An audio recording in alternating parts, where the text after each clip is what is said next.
Comme vous l'avez entendu, je m'appelle Aurélie Lamy, donc je suis sophrologue, directrice d'école de sophrologie également, et ma particularité c'est d'intervenir dans les entreprises auprès de sportifs de haut niveau, puisque je suis une ancienne danseuse professionnelle.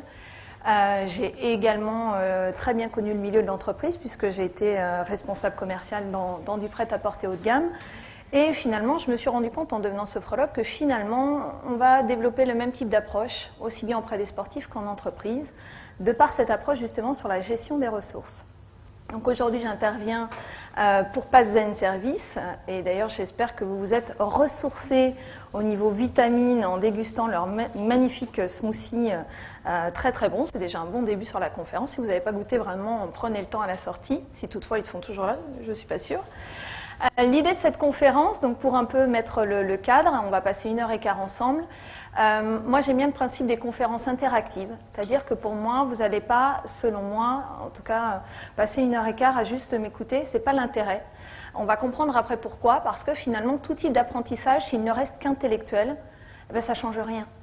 J'aime bien démarrer mes conférences en disant que finalement, tout ce que je vais vous dire aujourd'hui, globalement, vous le savez déjà.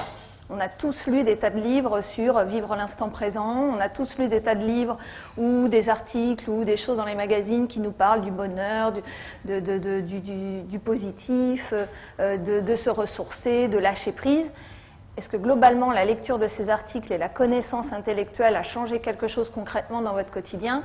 Généralement non. Donc l'idée de cette conférence, c'est vraiment sur 1h15 de se dire oui, je vais essayer de vous amener des choses qui peut-être vont vous interpeller intellectuellement, qui vont vous aider à prendre conscience d'eux.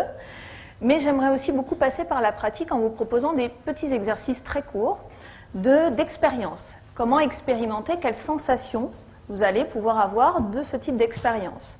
Il n'y a aucune obligation, je vous rassure. N'hésitez pas à ne pas participer, il ne faut pas vous sentir contraint. Néanmoins, si vous vous sentez, n'hésitez pas.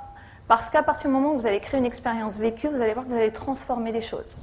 La prise de conscience est nettement plus grande quand elle passe par les 3 types de cerveau qu'on va voir un peu plus tard dans la conférence. Donc vraiment, n'hésitez pas. La deuxième chose que je voulais vous dire, c'est généralement, on peut proposer un petit temps de questions à la fin de la conférence. Et pour assister à des conférences, un peu comme vous, généralement, quand on laisse un temps de parole à la fin, on a souvent oublié la question qu'on voulait poser au moment où on voulait la poser finalement.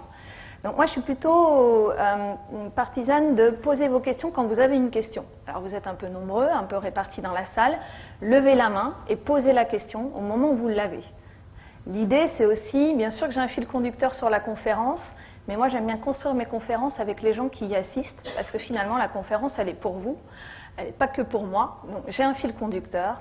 Néanmoins, si on doit faire un petit détour vers quelque chose parce qu'il y a une question qui a été posée sur ce sujet-là, vraiment, je suis tout à fait ouverte à ça, donc n'hésitez pas à participer.